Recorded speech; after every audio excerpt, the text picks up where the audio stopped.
India viral news में आप सभी का स्वागत है। मैं सिकंदर अंग्रेज।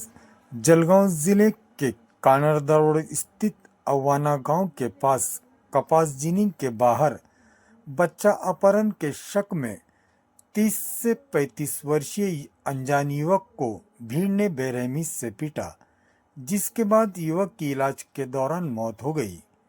पुलिस ने मामले में हत्या का केस दर्ज कर 5 संदिग्धों को गिरफ्तार किया है। आप देखते रहिए इंडिया वायरल न्यूज। हमारे चॅनल को लाईक, शेअर, सबस्क्राईब जरूर करें। पुन्हा एकदा मॉर्निंगचा प्रकार घडलेला आहे। नेमकी काय घटना आहे, किती आरोपी अटकेत आहेत आणि माहिती ओळख किती आहे? 23 तारीख सायंकाळी अंदाजे 7 वाजता जळगाव तालुका पोलीस स्टेशन हद्दीमध्ये आवाना गावाच्या जवळ एक कॉटन जिनिंग मिल आहे. त्या जिनिंग मिल परिसरामध्ये एक अनोळखी माणसं एक 3 वर्ष मुलांसोबत बोलत होता. ते बोलण्यावरून ह्या मुलांचा पालकाला संशयात आला की ह्या लहान मुलांना किडनॅपिंग करण्याचा प्रयत्न चालू आहे, असं त्यांना संशयात आला. त्या संशयावरून त्यांचे आई वडील आणि त्याच्यासोबत आणखीन इतर जे तिथं राहणारे लोक, सर्व लोक त्यांना मारहाण करणं चालू होत्या. त्याच दरम्यान पोलीस स्टेशनला माहिती प्राप्त झाल्या होत्या.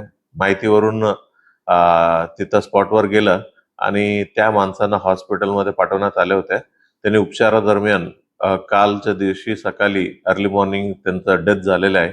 मग डेथ झाल्यानंतर पोलीस कंप्लेंटमधूनच त्यांना मर्डरचा गुन्हा दाखल केलं आणि या पूर्ण मारहाण केलेले लोक 5 आरोपी आहे. 5 आरोपी आम्ही अटक करण्यात आलेले आहे आणि ते अटक केलेल्या आरोपींचं नाव आहे मनोहर सोनवणे, अजय कोली, प्रशांत सोनवणे, अजय सोनवणे आणि एक आफताब आरिफ फाटिक, असं 5 आरोपी आहे. 5 आम्ही अटक करण्यात आलेलं आहे आणि ह्या प्रकरण मर्डर आहे. मॉब लिंचिंग सारखं झालेलं नाहीये. मॉब लिंचिंग मध्ये एखादी जात, धर्म या विषयावर द्वेष बुद्धीनं कोणाला टार्गेट केलं तेव्हाच मॉब लिंचिंग लावतायत.